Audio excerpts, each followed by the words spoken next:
Vamos a resolver el primer parcial de ICSE-U21 cuatrimestral Cátedra Pedrosa. Este primer parcial corresponde al primer cuatrimestre del 2023 y en este caso estamos con el tema 6. Así que vamos a ir resolviendo este examen. El examen que ustedes verán tiene distintas modalidades de ejercicios. Bueno, vamos a empezar con la primera parte donde nos encontramos con ejercicios que tienen una consigna. Y en cada caso tenemos que decir si es verdadero o falso y la justificación, ¿sí? Este es el tipo de ejercicios más sencillos dentro de todo porque si determinamos si el enunciado es verdadero o falso, bueno, ya fíjense que podemos tener que elegir entre dos opciones y no entre cuatro. Por ejemplo, bueno, si determinamos que este enunciado es verdadero, tenemos que elegir entre la A y la D, ¿sí? Así que bien, veamos. La pregunta 1 dice que, según herramientas, se plantea que un sistema poliárquico posee varias características que lo definen y distinguen de otros sistemas políticos. Está hablando básicamente de la poliarquía y nos está diciendo que entonces la poliarquía se distingue de otros sistemas políticos, lo cual claramente es verdadero, ¿sí? No podemos dudar en ese sentido. Así que la A tiene que ser o la D, ¿sí? La D dice es verdadero porque un sistema poliárquico es como un sistema republicano, pero donde el poder principal e incontestable reside en el Congreso. Bueno, esto está claramente mal, ¿no? Recordemos que poliarquía es un término que se utiliza para designar a las democracias realmente existentes, no las democracias contemporáneas. ¿Y por qué no se utiliza el término democracia? Porque se dice que la democracia es un sistema perfecto, utópico, ¿sí? Como es perfecto, es utópico, es irrealizable. Por lo tanto, para llamar a las democracias realmente existentes, usamos un concepto minimalista, es decir, un concepto más pequeño, digamos que incluye menos elementos, que es el término poliarquía. Bueno, ustedes tienen que estudiar las distintas características que conforman a una poliarquía. Pero bueno, en una poliarquía, el poder principal incontestable está en el Congreso, no, claramente esto está mal. Así que, por descarte, la correcta debería ser la A, que dice, es verdadero porque en la poliarquía se caracteriza por el derecho al voto y porque todos los ciudadanos tienen derecho a presentarse a elecciones y competir por los cargos públicos. Bueno, acá estamos frente a algunas de las características fundamentales de este concepto. Básicamente, para que podamos hablar de una poliarquía, todo el mundo tiene que tener derecho a votar, ¿sí? También presentarse a elecciones en caso de digamos, postularse, competir por cargos públicos, ¿sí? Esto tiene que ser algo libre, sin ningún tipo de limitación. Por lo tanto, en la pregunta 1, la opción correcta sería la A. Bueno, seguimos. Vamos a pasar ahora a la pregunta 2. En la pregunta 2 dice que, bueno, según herramientas, seguimos con herramientas, la democracia es uno de los tipos ideales de régimen político, que se sitúa en un extremo del espectro. Un régimen político es democrático cuando el acceso y el ejercicio del poder son ilimitados. Bueno, bien, es cierto esto, ¿no? De que la democracia se ubica en un extremo del espectro, del otro lado estaría el régimen autoritario, ¿sí? Pero dice un régimen político es democrático cuando el acceso y el ejercicio del poder son ilimitados, y eso está mal, porque para que hablemos de una democracia, el ejercicio del poder, por ejemplo, tiene que estar limitado. Es decir, el presidente, por ejemplo, no puede hacer lo que quiera, ¿no? Eso ya no sería algo democrático. Tiene que estar limitado por la ley, tiene que estar controlado por otros poderes, ¿sí? Por lo tanto, este enunciado es un enunciado que es falso. Y si es falso, la opción correcta tiene que ser la B o la C. Bien, la B dice, es falso porque la democracia no es un régimen político real. Bueno, ¿cómo no es un régimen político real? Claramente existe. Es difícil decir esto es democracia, ¿no? Por lo que charlamos recién. A veces el concepto de democracia incluye demasiados elementos y por eso hablamos de poliarquía, pero tampoco nos vamos a decir que no es real, ¿no? Entonces debería ser la correcta la C, que dice es falso porque dicho acceso se hace a través de elecciones libres y justas. Bien, esto es justamente la forma de acceso al poder en una democracia a partir de elecciones. Y los elegidos deben ejercer el poder también de manera democrática, lo que significa que debe existir un Estado de Derecho, ¿sí? Es decir, que los elegidos en las elecciones tienen que ejercer el poder de manera democrática, es decir, limitados por las leyes, limitados por otros poderes, ¿sí? Esto es lo que constituye un Estado de Derecho. Por lo tanto, en la pregunta 2 marcamos como correcta la opción C y avanzamos a la pregunta 3. En la pregunta 3 se nos dice que, según herramientas, establecer lazos y relaciones sociales conforme algo mayor y más grande que la sumatoria de individualidades, la sociedad, ¿sí? Esto es correcto y esto tiene que ver con lo que es la sociedad para Emil Durkheim. Y bueno, para Durkheim, la sociedad es simplemente la suma de los individuos. No, justamente eso es algo fundamental, ¿no? Durkheim nos dice que la sociedad no es simplemente la suma de individuos particulares, sino que es mucho más que eso, porque además de los individuos particulares tenemos las relaciones que se constituyen entre los individuos, ¿no? Las relaciones sociales, los valores que las personas comparten y un montón de cosas más. Entonces, la sociedad es mucho más que la sumatoria de individualidades. Por lo tanto, este enunciado es verdadero y entonces la correcta tiene que ser la B o la D.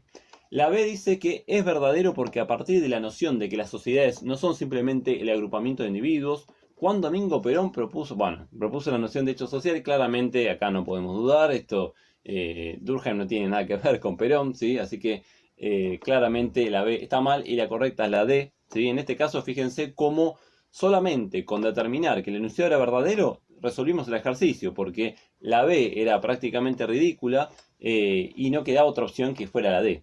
Es decir, sin haberla leído, ya sabemos que la D es la correcta.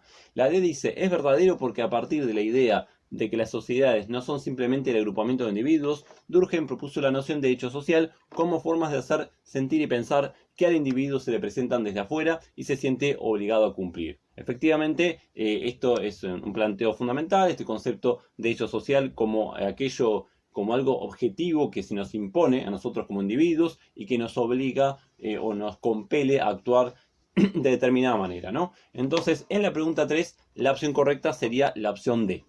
Vamos a pasar ahora a la pregunta 4, que dice que, según lo planteado en herramientas, el filósofo británico Thomas Hobbes sostenía que el Estado surgió a través de un acuerdo efectuado entre todos los habitantes de un territorio con el fin de controlar la guerra. Lo cual parecería estar bien, sí, justamente Hobbes es uno de los filósofos fundamentales de la modernidad y en esta época básicamente se preguntan, es bastante común preguntarse por el origen del Estado y bueno, en esta época surgen las teorías contractualistas del Estado, donde justamente lo que se va a proponer es que el Estado surge a partir de un contrato, ¿no? Una especie de contrato social que simbólicamente los habitantes de un territorio firmarían para llegar a algo. En el caso de Hobbes, Hobbes dice que antes de la existencia del Estado vivimos en una situación de naturaleza, un estado de naturaleza de guerra de todos contra todos. ¿Sí? Y bueno, eso básicamente nos imposibilita, nos dificulta vivir en sociedad. Por lo tanto, es cierto lo que dice acá, ¿no? Que el Estado surgiría a través de un acuerdo, de un contrato, para controlar la guerra. Así que esto sería verdadero y la correcta entonces debería ser la C o la D. La C dice que es verdadero porque la capacidad del Estado debe entenderse limitada a la protección de la vida y no es de su incumbencia lo referido a los bienes materiales. Bueno, no.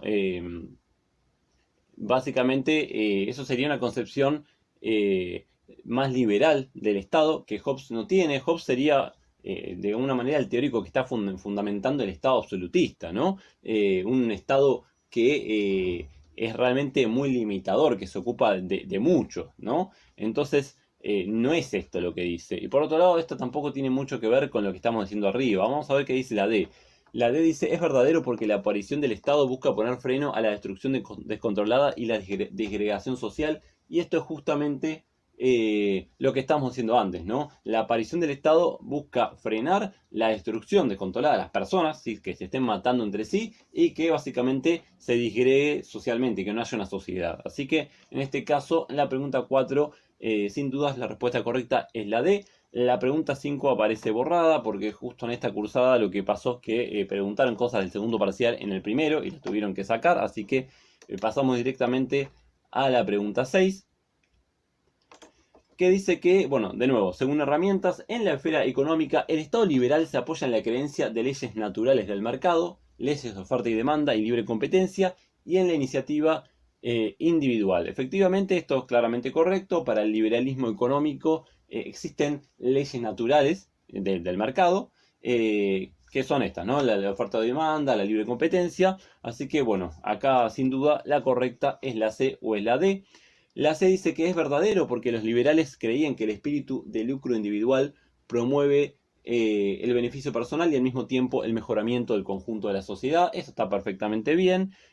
Básicamente el espíritu de enriquecimiento individual promueve que uno se beneficie. ¿Sí? Si yo me hago rico, yo me beneficio, lógicamente, y como yo formo parte de la sociedad, mi enriquecimiento también enriquece a el conjunto de la sociedad, pensando en este sentido que la sociedad sería una especie de conjunto de individuos, contrario a lo que diría Durkheim, si ustedes quieren, eh, donde entonces el enriquecimiento de una persona enriquece a la sociedad, ¿sí? Esto es por lo menos lo que se plantea en ese momento. Así que la C está bien. La D dice, es verdadero porque el liberalismo aparece como una concepción cuestionadora del poder soviético que predominó en Europa. Bueno, nada, esto está claramente mal, ¿sí? La Unión Soviética es muy posterior al liberalismo, no tiene sentido, así que en la pregunta 6 la opción correcta sería la C. Y avanzamos un poco más, pasamos a la pregunta 7. Bueno, acá se acabaron esos ejercicios que eran bastante más sencillos, ¿sí? Donde básicamente decíamos verdadero o falso y encontrar la opción. Bueno, en este caso nos encontramos ya con una modalidad de ejercicios más complicada porque en este caso tenemos que marcar la opción correcta y la opción correcta puede ser la A, la B, la C, la D o bien alguna opción combinatoria, ¿sí? La E, F, G o H. Entonces hay que estar atentos y ver que puede ser que esté bien una, puede ser que estén bien dos, puede ser que estén bien tres, puede ser que estén bien todas o ninguna, ¿no? Depende de las opciones que tengamos. Así que tenemos que ver. Bueno, pasamos a la pregunta 7, que dice que, según Romero, el programa Reconstrucción y Liberación Nacional, presentado por Perón en mayo del 73, pese a la concesión al clima de época que había en su título, no consistía en un intento de superar las limitaciones al crecimiento de una economía cuyos rasgos básicos no se pensaba modificar. Esto se vio en que, bueno, lo que nos está diciendo la consigna entonces es que el plan económico que presenta Perón para su tercer gobierno en el año 73, que se llama Reconstrucción y Liberación Nacional, tenía un título muy rimbombante, ¿sí? Pero en realidad no pensaba hacer una reforma estructural de la economía del país, ¿no? Entonces esto se vio en que había en él una clara orientación hacia el socialismo nacional. Claramente esta está mal porque es contradictorio a lo que dice arriba, ¿sí? Así que la A jamás podría ser, ¿sí? Y acá ustedes pueden empezar a hacer un poco de malabares con las opciones si ustedes quieren, porque una vez que determinamos que la A está mal, ya podemos saber que, por ejemplo, la E está mal y también está mal la G, ¿sí? Porque ambas contienen la A. Entonces, bueno, nada, esto a veces nos permite ir descartando bueno, puede ser algo positivo a la hora de hacer los ejercicios, sobre todo cuando no estamos muy seguros de las respuestas. La B dice, el Estado aumentó considerablemente sus gastos e incrementó el número de empleados públicos y empresas del Estado, a costa de un déficit creciente. Bueno, esto sería correcto, sí, y esto es algo que se remarca bastante en la materia, sobre todo esto lo vemos en el capítulo 8 de debates contemporáneos, ¿no? Donde, bueno, se habla de esto, ¿no? De que el Estado peronista aumenta los gastos, los gastos en servicios públicos, en gastos públicos en general, e incrementa el número de empleados y de empresas del Estado, lo cual genera un déficit, ¿sí? Bueno, así que la B es correcta. La C dice, no había en él nada que indicara un intento de buscar nuevos rumbos al desarrollo del capitalismo, lo cual está bien, justamente tiene que ver con este planteo de Romero de que, a pesar del título, en realidad no está tratando de cambiar la economía de manera estructural, así que la C también es correcta. Bueno, si ustedes se fijan, si está bien la B y está bien la C, ya sabemos que la correcta es la H y que por lo tanto la D también está bien, ¿sí? Porque no hay ninguna opción combinatoria que solamente combine B y C. La D que dice, sus objetivos no implicaban un ataque directo a ninguno de los intereses establecidos. Justamente esto es lo que dice Romero, que realmente no hay un ataque directo a ninguno de los intereses de las clases dominantes, sino que, bueno, es digamos, un discurso o un título demasiado ambicioso para el plan que se está presentando. Por lo tanto, en este caso también la B, la C y la D, es decir que tenemos que marcar la opción H como la opción correcta. Vamos a pasar ahora a la pregunta 8. Y acá dice que hacia 1985 el presidente Raúl Alfonsín propuso el plan económico denominado Plan Austral y algunas de sus medidas eran, primero, la privatización de la mayoría de las empresas estatales proveedoras de servicios públicos, lo cual está mal, ¿sí? No se propone eso, tampoco se lleva a cabo, esto es algo que se va a realizar un poco más adelante en los gobiernos de Menem. Bueno, así que en este caso la A estaría mal. La B dice superar la coyuntura adversa y estabilizar la economía en el corto plazo eh, a través de un programa gradual de reformas, eh, lo cual no está de todo mal porque el plan austral es un plan efectivamente de estabilización en un contexto económico de alta inflación, ¿sí? De una deuda externa que se está volviendo complicado de pagar. Entonces, efectivamente, el objetivo es superar la coyuntura adversa y estabilizar la economía en el corto plazo, pero no es a través de un programa gradual de reformas, sino más bien es a través de una especie de shock, ¿no? A través de un golpe, de algo inmediato. ¿Cómo se hace? Bueno, se congelan los salarios, los precios, servicios públicos, bueno, entre otras cuestiones, ¿no? Es algo que se hace de inmediato, una especie de shock. Entonces, eso es lo que estaría mal en la B. Así que la B tampoco estaría bien. La C dice suprimir la emisión monetaria para equilibrar el déficit fiscal, lo que suponía asumir una rígida disciplina en gastos e ingresos. Esto es correcto, sí, esto es otra de estas medidas de shock. Se congela todo, se suprime la emisión monetaria, es decir que el Banco Central deja de emitir billetes, ¿no? ¿Esto por qué? Porque, bueno, generalmente una de las causas que se reconoce de la inflación es la fabricación de billetes, la emisión monetaria, ¿no? Y si justamente la idea era parar la inflación, bueno, en ese mismo sentido se suspende la emisión monetaria, así que la C es correcta. La D dice el objetivo central era detener la inflación, reduciendo las expectativas inflacionarias que la impulsaban. Bueno, justamente esto es lo que venimos diciendo, así que la D también está bien. Por lo tanto, en esta pregunta 8, la opción correcta sería la F. Bueno, acá marcamos la F y vamos a pasar ahora a la pregunta 9, que dice que según Romero, la guerrilla peronista Montoneros funcionó en Argentina en la década del 70, sostenida por tradiciones ideológicas, sociales y políticas de diversa índole. Entre ellas, primero dice, dentro del peronismo, los montoneros eran los menos propensos a buscar apoyo y legitimación en el movimiento obrero. Esto es correcto porque justamente Montoneros busca su legitimación, su apoyo en sectores marginales de la población que no están sindicalizados. Los sindicatos corresponden a lo que llamamos derecha peronista. Montoneros, como parte de la izquierda peronista, no tiene buena relación con los sindicatos, con la derecha peronista, ¿no? Así que la A es correcta. La B dice que la guerrilla Montoneros surgió de grupos religiosos, en especial de los católicos más ortodoxos y nacionalistas, lo cual también es correcto, porque bueno, digamos, las cabecillas de Montoneros surgen a partir de la militancia católica, así que la B también está bien, así que están bien la A y la B, por lo tanto, casi que ya podríamos decir que la correcta es la E, porque ninguna otra opción combinatoria me permite marcar A y B. La C dice que Montoneros nació como una expresión juvenil vinculada a los gremios de servicios y con producción transnacional. Bueno, de nuevo decimos que Montoneros no forma parte del movimiento obrero, no forma parte de los gremios, de los sindicatos, así que la C está mal. Y la D dice, dentro del peronismo, Montoneros eran los que más se identificaban con los discursos y prácticas del chavismo venezolano. El chavismo venezolano es muy posterior a Montoneros, así que, bueno, esto está claramente mal. Por lo tanto, en la pregunta 9, la opción correcta sería la E. Avanzamos, vamos a pasar a la pregunta 10. Romero afirma que el grueso de la sociedad, que en 1982 había empezado condenando a los militares por su derrota en Malvinas, se enteró después lo que había preferido ignorar. Alfonsín fue presidente porque porque pudo representar el deseo mayoritario para enfrentar el legado militar, y esto se vio en que, veamos, la A dice que el partido radical al que pertenecía Alfonsín había sido aliado de los militares en la primera parte de la dictadura. Esto ya lo podemos descartar porque el radicalismo no había sido aliado de los militares. Esto es incorrecto. La B dice que en los años del proceso el presidente Alfonsín había estado entre los más enérgicos defensores de los derechos humanos.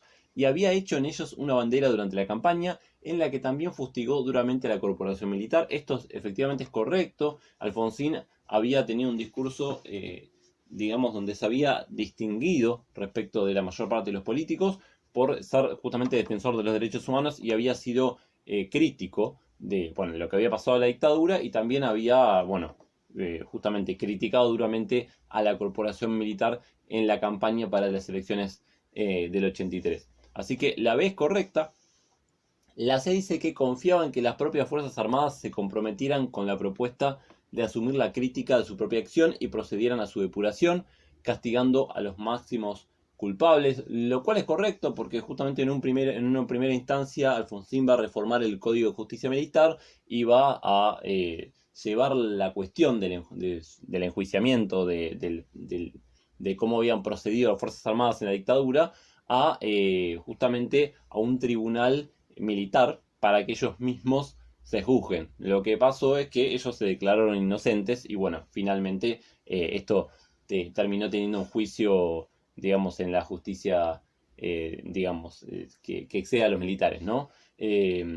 Entonces, la C está bien y bueno, estaba leyendo la D que dice algo como lo que estoy diciendo. Dice, reformó el Código de Justicia Militar eliminando una...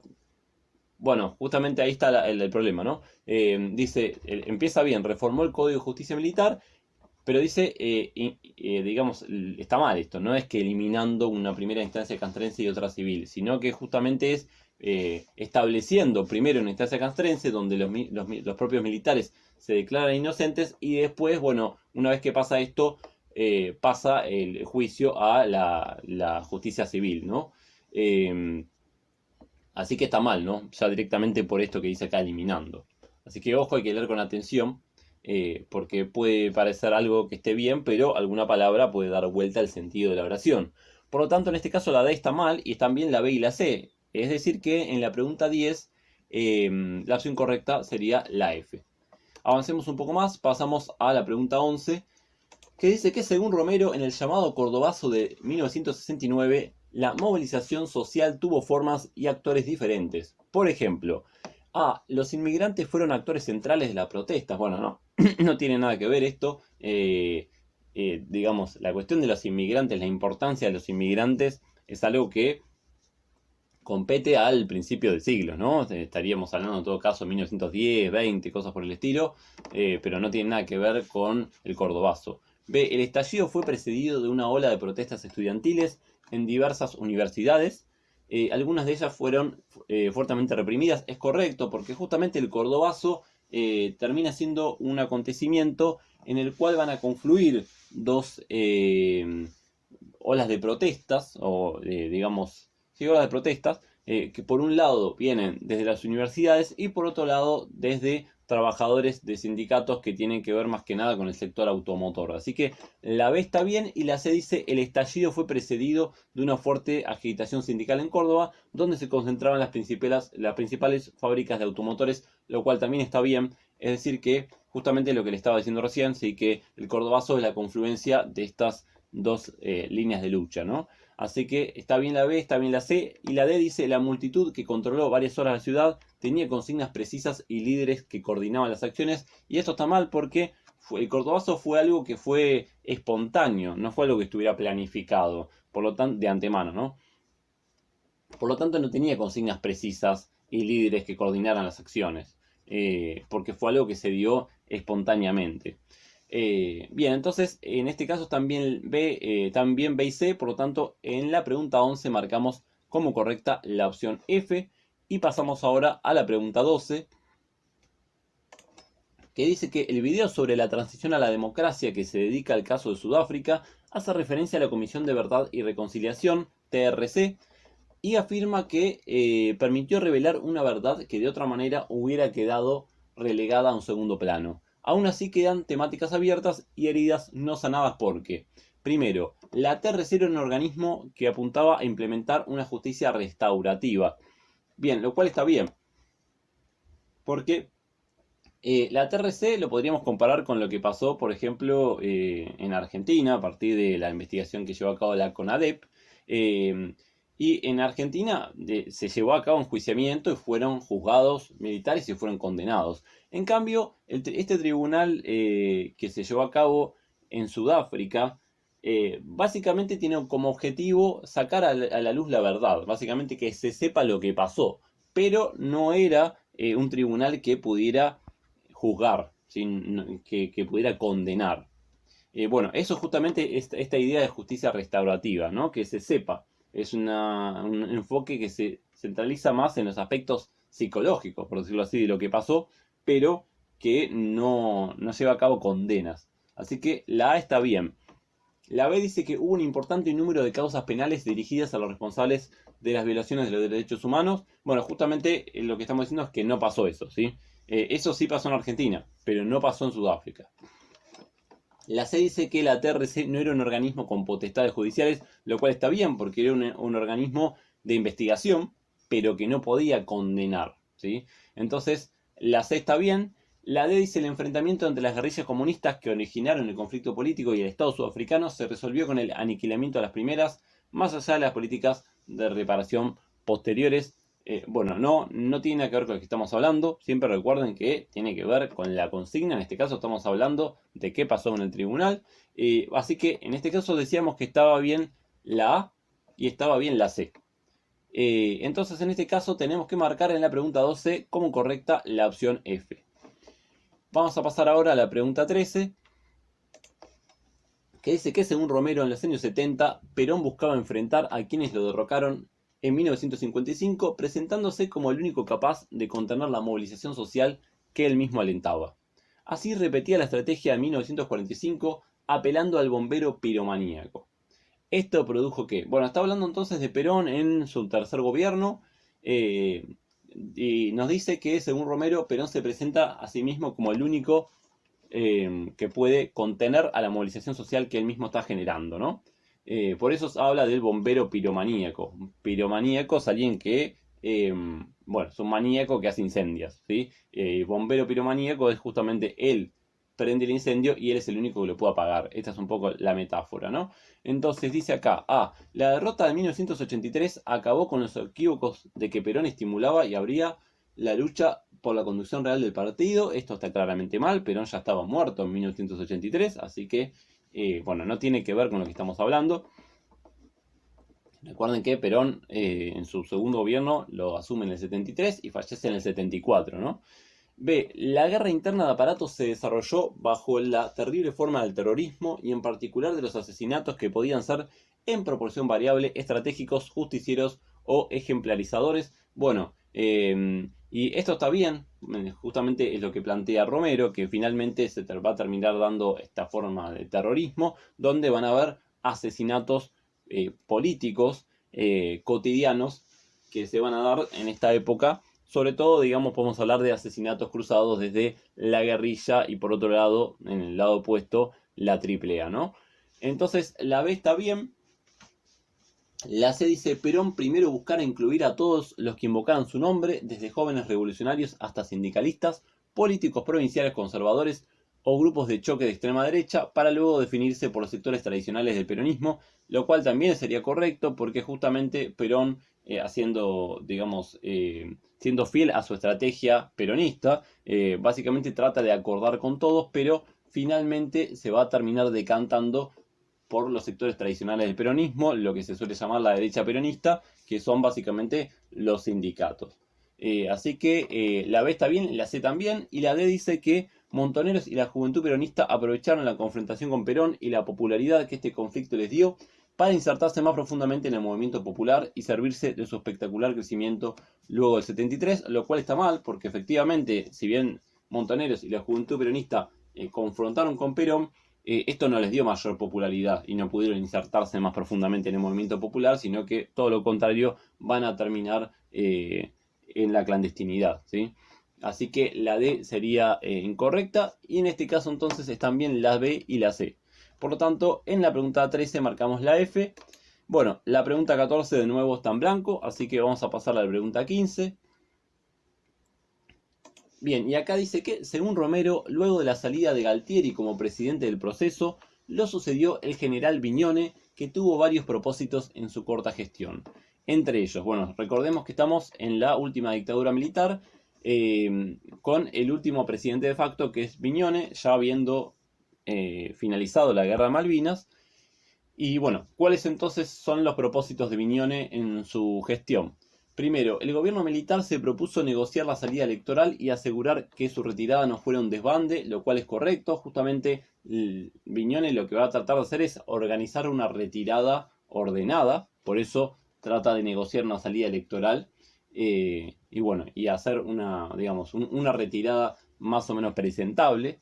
Así que la A es correcta. La B dice: se intentó el acuerdo de los partidos para presentar una candidatura de un general aceptado por todos y con cierto consenso social. Bueno, no, claramente esto es incorrecto. No había tal acuerdo bajo ningún punto de vista. Así que esto no está mal. La C dice: se intentó mantener el gobierno militar hasta el 85, de modo de contener las investigaciones por los derechos humanos y la guerra de Malvinas. Tampoco es correcto, esto tampoco sucedió. Y la D dice: se intentó el acuerdo de los partidos, sobre todo para lograr una garantía de que no se investigaran los actos de corrupción ni las responsabilidades en lo que empezaban a llamar la guerra sucia. Bueno, sí, esto es cierto y es muy importante esto, ¿no? Porque justamente una de las cuestiones principales para los militares era asegurarse impunidad por su accionar durante la dictadura. Entonces, justamente una de las cuestiones que van a tratar de hacer es tratar justamente de asegurarse impunidad. Por eso van a tratar de acordar con los partidos políticos para, bueno, que no se los juzgue. Este acuerdo no se va a dar, pero bueno, a pesar de ello, los propios militares van a sacar la ley de autoamnistía, que va a tratar justamente de impedir que sean juzgados. Lo cual de todos modos no lo va a conseguir, porque nosotros sabemos que después ya en la presidencia de Alfonsín se van a llevar a cabo juicios. Pero bueno, esta era la idea de los militares en este momento, ¿no? Entonces, está bien la D y está bien, habíamos dicho, la A, ¿sí? Entonces, en este caso marcamos A y D, por lo tanto, la correcta en la opción, en la pregunta 15 sería la G. Avanzamos un poco más. Vamos a pasar ahora a la pregunta 16, que dice que al asumir la presidencia en 1983, Alfonsín debía elegir entre gobernar tensando al máximo el polo de la civilidad, lo que implicaba confrontar con intereses establecidos, incluso introducir fisuras en su propio frente de apoyo, o por otro lado, privilegiar las soluciones consensuadas y evitar tantos conflictos. Finalmente, según Romero. Bueno, entonces acá está diciendo que cuando asume la presidencia en el 83, Alfonsín tenía que elegir, por un lado, llevar al máximo el polo de la civilidad de la gente, de su apoyo, ¿no? De su apoyo social, lo que implicaba confrontar con los intereses establecidos. Es decir, básicamente, lo que está diciendo es que una opción era llevar al extremo su discurso y confrontar con intereses establecidos como los militares o los sindicatos, o la otra opción era hacer soluciones consensuadas, básicamente tratar de acordar para evitar conflictos. Estas son las dos alternativas, ¿no? Entonces, la A dice que el gobierno radical eligió en general la segunda línea, o sea, eligió en general en consensuar para evitar conflictos, y un resultado de eso fue el llamado Pacto de Olivos, el cual Alfonsín logró consensuar con el peronismo. El Pacto de Olivos se da bastante después de la presidencia de Menem, así que no tiene nada que ver con esto.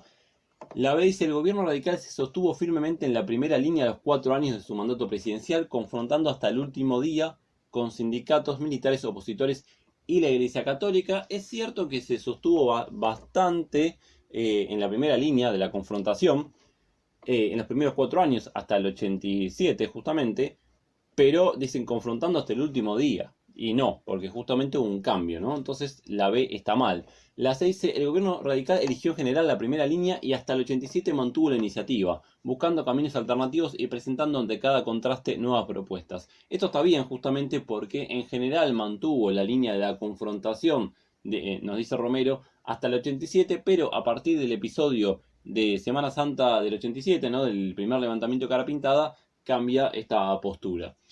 Así que la C está bien, y la D dice: el gobierno radical eligió en general la primera línea, pero debió aceptar la segunda cuando algunos fuertes contratiempos le demostraron los límites de su poder. Esto es correcto. Justamente, sobre todo, bueno, les decía, con el primer levantamiento cara pintada y después por otro lado con el fracaso de la ley Mucci, ¿no? De esta ley de normalización institucional de los sindicatos. Así que estarían bien la C y la D. Por lo tanto, en la pregunta 16 la correcta sería la opción G.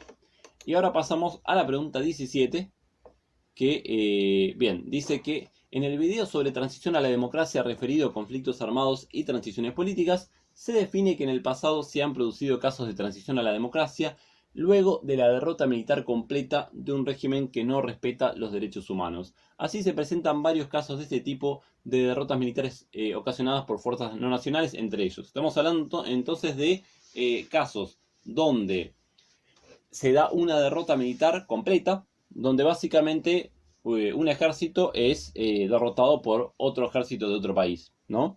Entonces, veamos. La A dice Saddam Hussein en Irak, que fue derrotado y condenado luego de una invasión liderada por los Estados Unidos en 2003. Esto efectivamente es correcto. Sí, esto, bueno, Irak fue vencido en una guerra por Estados Unidos. Y bueno, Saddam Hussein fue derrocado, condenado y posteriormente ejecutado. Así que la A está bien. La B dice los talibanes en Túnez, que fueron derrotados luego de una invasión liderada por la Unión Soviética en 2001. Esto está mal. La Unión Soviética ya no existía para esa época, por otro lado. Así que esto es incorrecto. La C dice Augusto Pinochet, dictador chileno, derrocado por una operación militar liderada por las Fuerzas Armadas de Brasil y México en el 83. Esto es incorrecto, si no ocurrió tal cosa. Y la D dice el Imperio japonés, luego de la Segunda Guerra Mundial, derrotados y condenados por las fuerzas aliadas. Esto también está bien, ¿sí? Japón era uno de los países que conformaba el eje, que era el bando donde estaba la Italia fascista, Alemania nazi, entre otras cuestiones, y efectivamente fue derrotado en la Segunda Guerra Mundial por las fuerzas aliadas, así que en este ejercicio están bien la A y la D, por lo tanto la correcta sería la G. Y ahora pasamos al último ejercicio, que es la pregunta 18, que dice que en el video en que Eduardo Levi Getati entrevista a Pablo Gerchunov sobre la figura de Raúl Alfonsín, particularmente en su etapa de presidente de la nación, el entrevistado considera fundamental el decreto del gobierno radical por el que se enviaba a las juntas militares a ser juzgadas por el Consejo Supremo de las Fuerzas Armadas, es decir, por los mismos militares. Esto es así porque, bueno, esto justamente lo charlamos en este examen, tenía que ver con esta primera instancia castrense, ¿no? De los propios militares que se tenían que juzgar a sí mismos. Bueno, que es lo que charlamos antes, ¿no? Entonces, la A dice, hubo un solo juicio de las juntas y la actividad del Consejo Supremo no tuvo impacto en el marco de la justicia civil ordinaria. Esto es incorrecto, ¿sí? Antes de la justicia civil ordinaria ocurrió una especie de juicio militar, que es lo que decíamos antes, así que la A está mal. La B dice, el paso previo de enviar a los militares a juicio al Consejo Supremo era un paso legal e imprescindible sin el cual no hubiera existido la posterior condena de la que hoy se hace una épica institucional. Esto es correcto, justamente es lo que dice este historiador en este video, que era justamente necesario llevar a cabo esta instancia castrense previa a la justicia civil, así que la B está bien. La C dice, el decreto mencionado por el entrevistado les permitió a los militares ser absueltos en primera instancia y por ello acceder al indulto posterior que el mismo Alfonsín se viera obligado a dictar. Esto está mal, sí, y aparte recordemos que Alfonsín no firmó ningún indulto. Los indultos fueron impuestos o establecidos por el presidente Menem un poco más adelante, así que la C está mal. Y la D dice, si Alfonsín no hubiera firmado el decreto que enviaba a las juntas militares a ser juzgados primero por sus propios pares, no hubiera existido el famoso juicio posterior. Lo cual está bien, ¿sí? Y es bastante parecido a lo que dice la B, dice algo similar, así que es correcto, ¿no? Este decreto que crea primero una instancia castrense o enjuiciamiento era necesario para el juicio posterior en la justicia civil. Por lo tanto, en este caso también la B y la D. Y entonces en este ejercicio tenemos que marcar como correcta la opción F. Bueno, de esta manera entonces terminamos con la resolución de este primer parcial.